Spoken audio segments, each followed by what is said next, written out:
माँ तो बस माँ होती है। आज की कहानी है दोस्तों। हमारी आज की कहानी है किस्मत वालों को मिलती है माँ का प्यार। वृंदावन के बाके बिहारी के पास बरगद के पेड़ के नीचे एक बूढ़ी माँ अपना बसेरा बसा लिया था। शक्ल सूरत से वह किसी अच्छे घर की लग रही थी। उनके चेहरे की चमक बता रही थी कि वह कोई भिखारी नहीं है, परंतु उनके फटे हुए कपड़ों उनकी दर्दनाक स्थिति का व्याख्यान कर रहे थे। वो अम्मा मैले कुचैले कपड़ों में ही एक चादर पर वहां पड़ी रहती थी। आज लगभग 10वां दिन था। मंदिर में जो श्रद्धालु माथा टेकने आते तो बूढ़ी माँ को थोड़ा बहुत प्रसाद दे जाते थे, या कोई राह चलता उस पर तरस खाकर उसे कुछ खाना खाने को दे जाते थे, जिससे उसका गुजारा हो रहा था। श्रवण हर वर्ष अपने माता पिता की बरसी पर मंदिर आता था और गरीबों को भोजन दिया करता था। उसके माता पिता एक रोड एक्सीडेंट में मारे गए थे।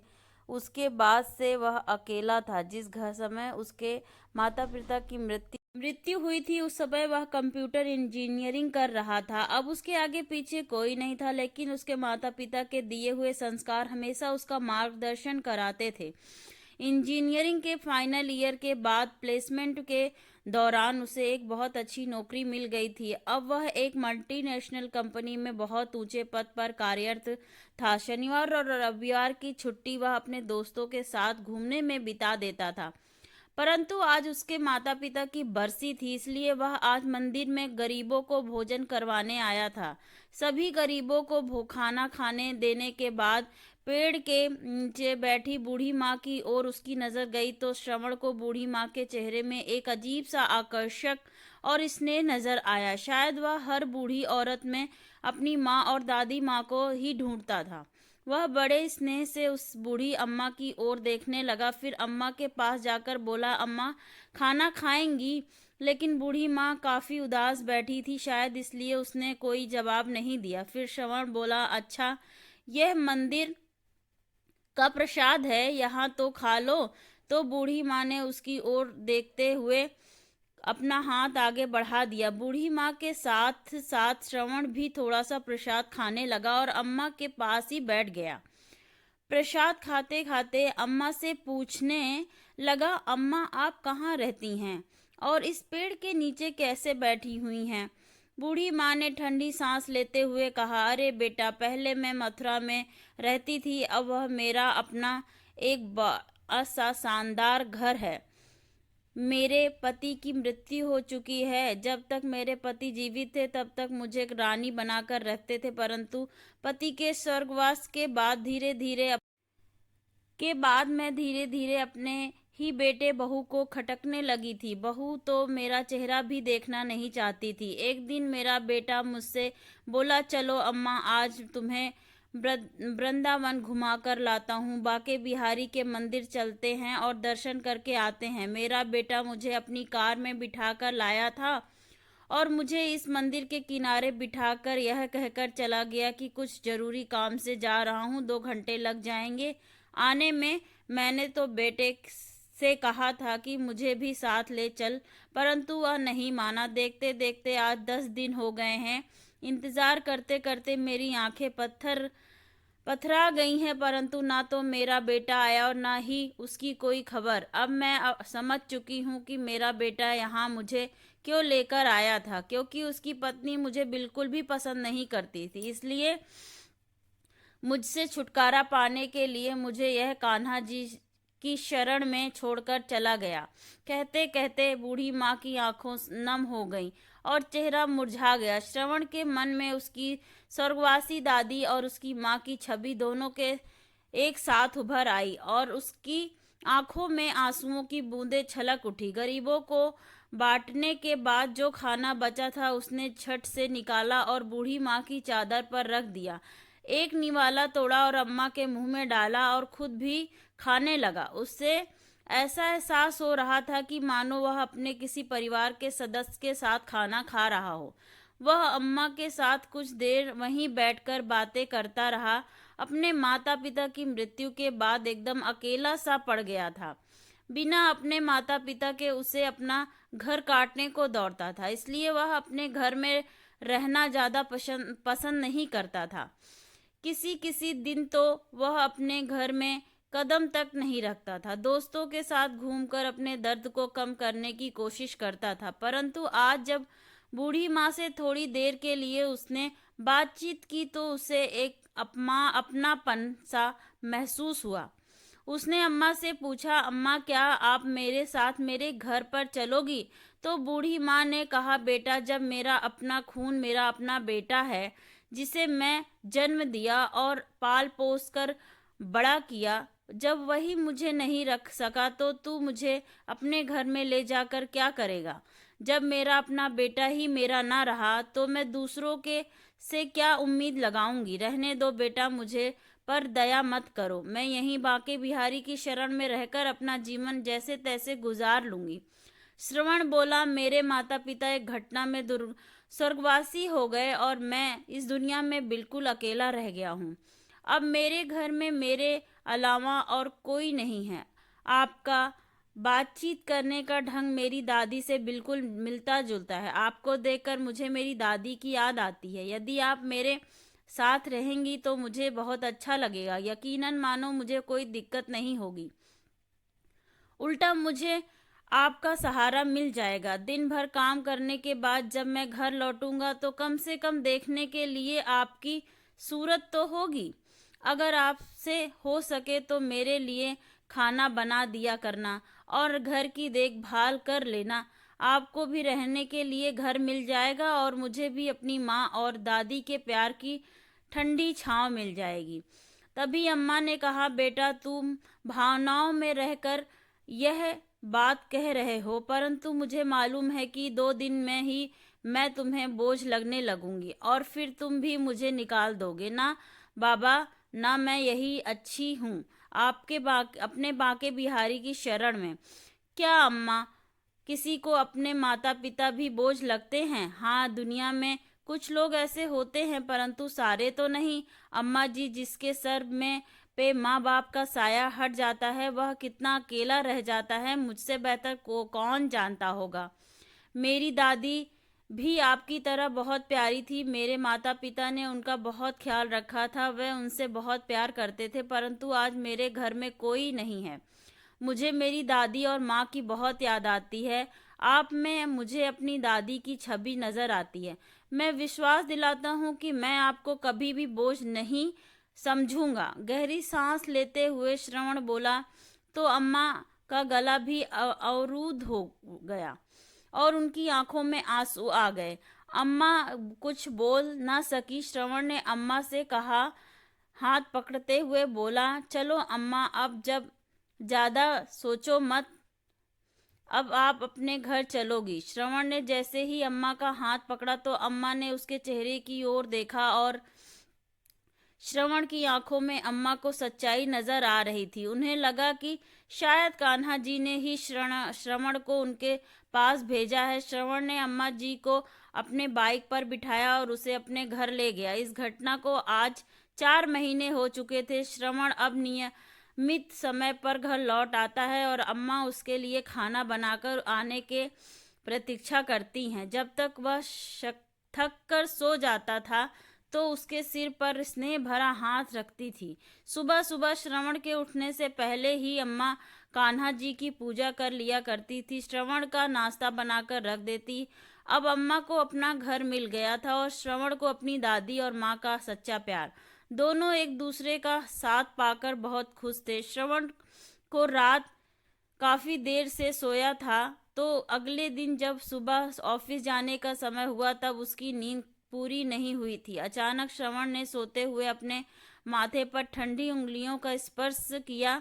उसे ऐसा महसूस हुआ कि उसकी माँ उसे बड़े प्यार से जगा रही है। दोबारा जब वही स्पर्श उसने अपने चेहरे पर महसूस किया तो वह नींद से जाग गया।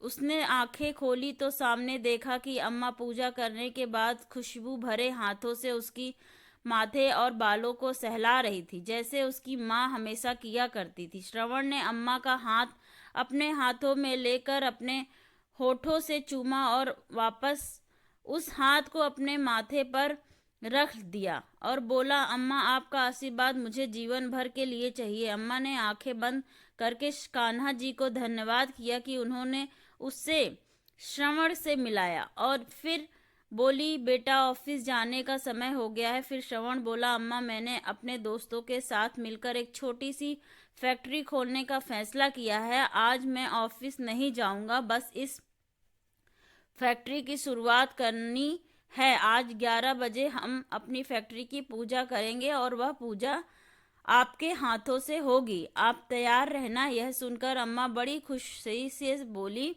बेटा तुमने बिल्कुल सही फैसला किया। वक्त के साथ साथ और भगवान के आशीर्वाद से तुम्हारी यह छोटी सी फैक्ट्री भी बहुत बड़ी फैक्ट्री में बदलेगी। यह मेरा विश्वास है और मेरा आशीर्वाद हमेशा तुम्हारे साथ है। ऐसा कहते हुए अम्मा की आंखों में आशा की एक नई किरण दिखाई देने लगी। श्रवण अपने दोस्तों के साथ मिलकर फैक्ट्री खड़ी कर दी और उसने फैक्ट्री में अच्छी गुणवत्ता के उत्पादक बनाए। उन सभी लोगों की मेहनत के कारण फैक्ट्री की प्रगति बड़ी तेजी से हो रही थी। श्रवण अब एक और नई फैक्ट्री शुरू करने का विचार कर रहा था, जिस कारण वह और भी ज्यादा व्यस्त होता जा रहा था। एक दिन अम्मा बोली, तुम तो अपने जीवन में और ज्यादा व्यस्त होते जा रहे हो, परंतु यह बात याद रखो कि केवल काम ही जीवन का उद्देश्य नहीं होता है। तुम्हें काम के लिए एक सहारे की आवश्यकता है। क्यों ना एक अच्छी सी लड़की ढूंढकर तुम्हारी शादी कर दी जाए। अम्मा की बात श्रवण को भी उचित लगी और बोला, अरे अम्मा, अपनी जिंदगी में मैं इतना व्यस्त हो गया हूँ कि कभी इस बारे में बातचीत करने का समय ही नहीं मिलता। अम्मा एक बात कहूँ, मेरी निगाह में एक लड़की है सरिता, जो मुझे बहुत पसंद करती है, लेकिन मैंने अभी उसे इस बारे में बात नहीं किया। सरिता श्रवण की माँ की सहेली की बेटी है, जो पढ़ाई पूरी करने के बाद इसी शहर में नौकरी कर रही थी। श्रवण उससे मुलाकात कभी कभार हो जाया करती थी। श्रवण को सरिता का स्वभाव और बातचीत करने का तरीका बहुत अच्छा लगता था। अम्मा चमन के साथ सरिता के घर गई और उसके माता पिता से बातचीत की और श्रवण और सरिता की शादी का प्रस्ताव दिया। सरिता के माता पिता ने तुरंत हाँ कर दी। बस फिर क्या था, कुछ ही दिनों के बाद श्रवण सरिता को दुल्हन बनाकर अपने घर ले आया। सरिता अम्मा के गुणों से और उनके स्नेह से बहुत प्रभावित हुई। जितना प्यार श्रवण अम्मा से करता था, उससे कहीं ज्यादा लगाव सरिता का अब अम्मा से हो चुका था।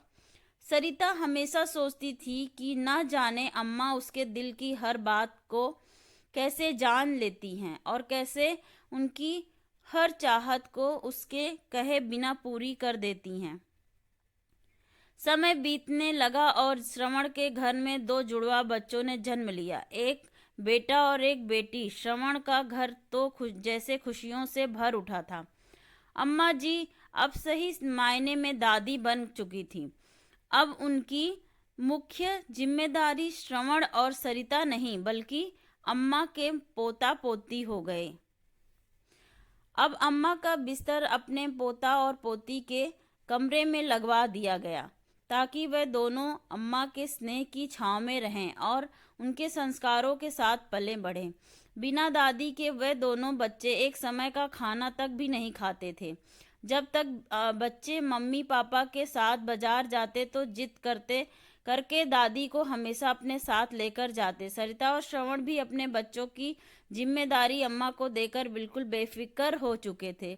सरिता अपने पति के साथ उसके काम में पूरी मदद किया करती थी। श्रवण को सरिता के रूप में बहुत अच्छा जीवन साथी मिल गया था, जिसके कारण उसकी फैक्ट्री का अब नई ऊंचाइयों को छू रही थी। उसकी फैक्ट्री भी की संख्याएं अब देश से अलग अलग शहरों में स्थापित हो चुकी थी, जिससे में हजारों कर्मचारी कार्यरत थे। उधर अम्मा का बेटा निशांत, जो अम्मा को दर दर की ठोकरें खाने के लिए छोड़कर चला गया था, वह रहकर अपराध बहुत से ग्रसित हो रहा था।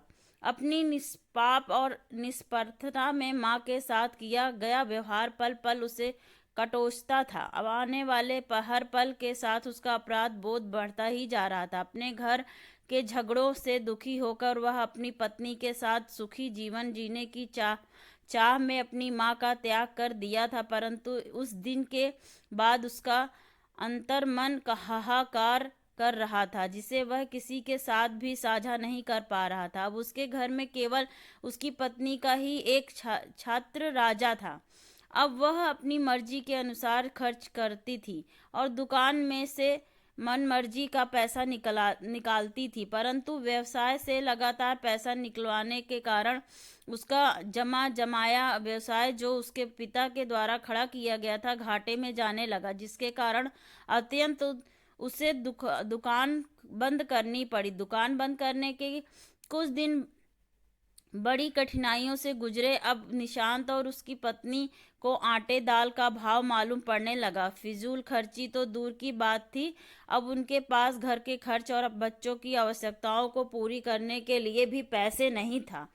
निशांत एक मित्र जो एक बड़ी कंपनी में कार्यरत था, उसने अपने सिफारिश पर निशांत की नौकरी अपनी कंपनी में लगवा दी और इस तरह निशांत के जीवन की गाड़ी थोड़ी थोड़ी करके चलने लगी। निशांत अब कंपनी में बहुत मन लगाकर काम कर रहा था, जिस कारण उसे फैक्ट्री में बहुत मान सम्मान मिलने लगा। अब वह फैक्ट्री का एक महत्वपूर्ण कर्मचारी बन चुका था। निशांत की कंपनी में स्थापना दिवस पर वार्षिक महोत्सव मनाया जाता था और सभी कर्मचारियों को उनके काबिलियत के अनुसार पुरस्कार दिया जाता था। निशांत को अपनी मेहनत और योग्यता के आधार पर पुरस्कृत किया जाना है, जो कि उसकी कंपनी के मालिक के द्वारा दिया जाना था। नियत तिथि पर पुरस्कार वितरण कर समारोह शुरू हुआ और यह पहली बार था कि जब कंपनी के मालिक अपने सभी फैक्ट्री कर्मचारियों के साथ रूबरू हो रहे थे। आज का दिन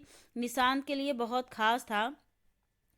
मैगजीन डायरेक्टर अपनी पत्नी और बच्चों के साथ समारोह में आए थे। जब समारोह की शुरुआत हुई और पुरस्कार वितरण करने के लिए कंपनी के डायरेक्टर साहब ने अनुरोध किया गया, तो वह स्टेज पर आए और कहने लगे कि आज हमारी कंपनी के लिए एक बहुत बड़ा दिन है, परंतु आज हमारी कंपनी जिनकी स्थिति में है वह केवल हमारी अम्मा जी के आशीर्वाद से ही है। यदि अम्मा जी की प्रेरणा नहीं होती तो ना ये कंपनी होती और ना इस पद पर मैं होता। इसलिए पुरस्कार वितरण के लिए मैं अम्मा जी को बुलाना चाहूँगा। अम्मा जी, कृपया आप स्टेज पर आएं और अपने हाथों से सभी योग्य कर्मचारियों को पुरस्कार वितरण कीजिए। श्रवण के बुलाने पर अम्मा स्टेज पर पहुंची और उनकी आंखों के से अश्रु धारा वह निकली।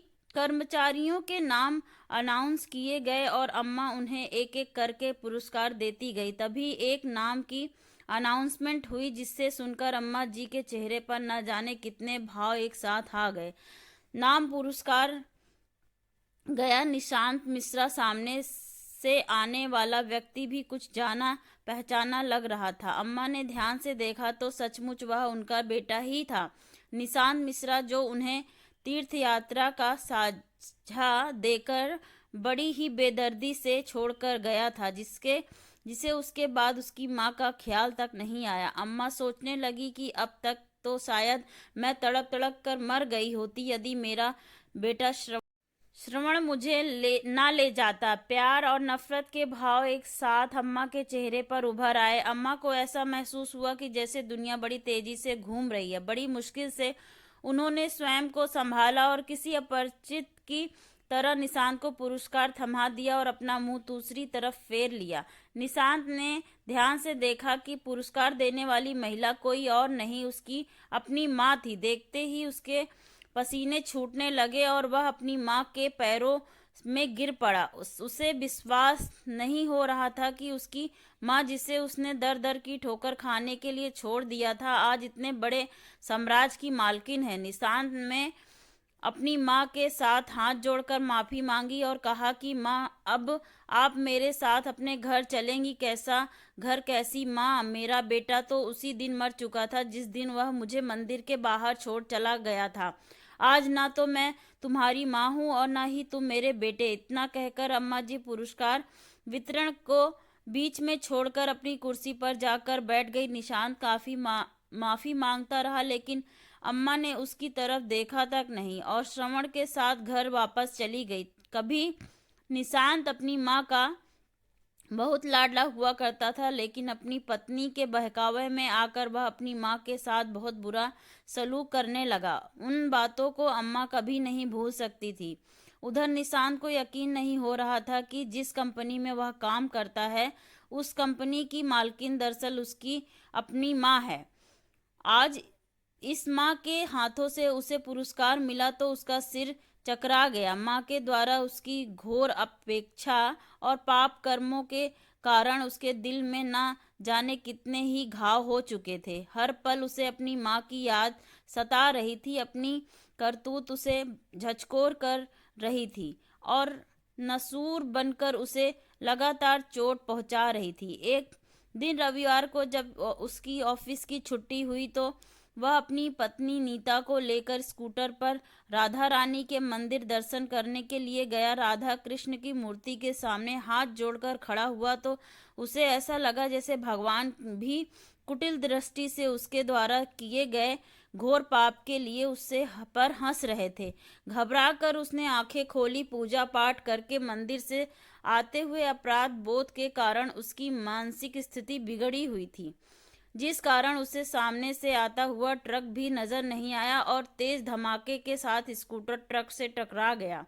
वह दोनों बड़ी बुरी तरह से घायल हो गए। निशांत की स्थिति गंभीर हुई बनी हुई थी। उसके पैर की हड्डी टूट चुकी थी और उसकी पत्नी नीता को पैरालिसिस हो चुका था। वह उठने और चलने में असमर्थ थी। जब तक उसे होश आया तो दहाड़े मार मार कर रोने लगी। अब घर पर भी दोनों बच्चों की देखरेख के लिए कोई नहीं था। नीता के मायके से उसके भैया और भाभी पता करने के लिए आए, परंतु थोड़ी देर में हाल चाल पूछकर वे दोनों चलते बने। निशांत के दोस्त ने सारी घटना की जानकारी कंपनी के मालिक श्रवण को दी। जब श्रवण फोन पर उससे बात कर रहा था तो अम्मा वहीं बैठकर उसके साथ चाय नाश्ता कर रही थी। निशांत मिश्रा का नाम सुनकर अम्मा चौंक उठी। उसने श्रवण से पूछा कि क्या हुआ, किस बारे में बात हो रही थी, तो श्रवण ने सारा हाल कहा सुनाया कि उसकी कंपनी का एक कर्मचारी निशांत मिश्रा का एक्सीडेंट हो चुका है, वह गंभीर रूप से घायल है। यह सुनकर अम्मा रोने लगी। जब श्रवण ने अम्मा से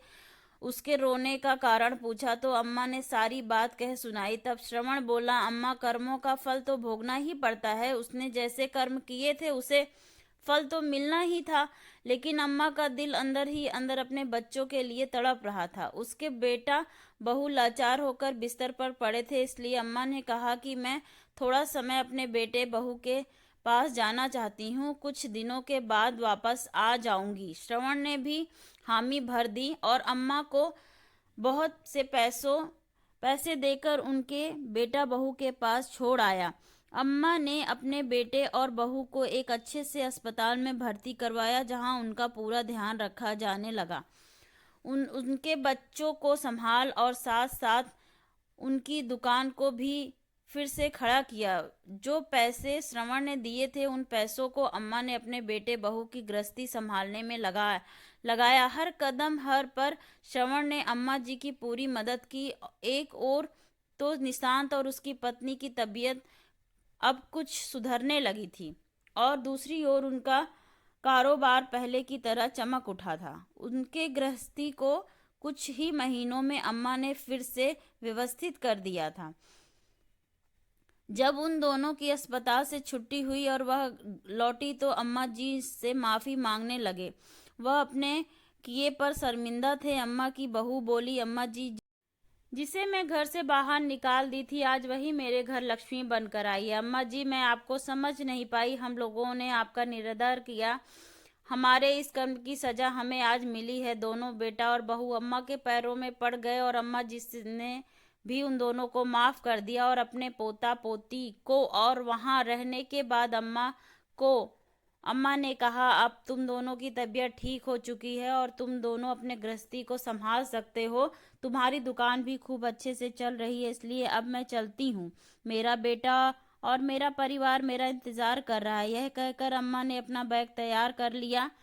बेटा बहू दोनों ने अम्मा को जाने से रोकने की कोशिश करने परंतु अम्मा ने कहा, मेरा बेटा श्रवण मुझ पर जान छिड़कता है, अब वही मेरा बेटा है, इसलिए मुझे जाना होगा। उन दोनों ने बहुत मनाया, परंतु अम्मा नहीं रुकी और बेटे के घर के लिए चल दी बाहर। श्रवण अम्मा को लेने के लिए गाड़ी में पहले से ही पहुंच चुका था। किसी ने बिल्कुल सही कहा है, यह दुनिया है तेज धूप, वह तो बस छांव होती है, स्नेह से सजी ममता से भरी माँ तो बस माँ होती है।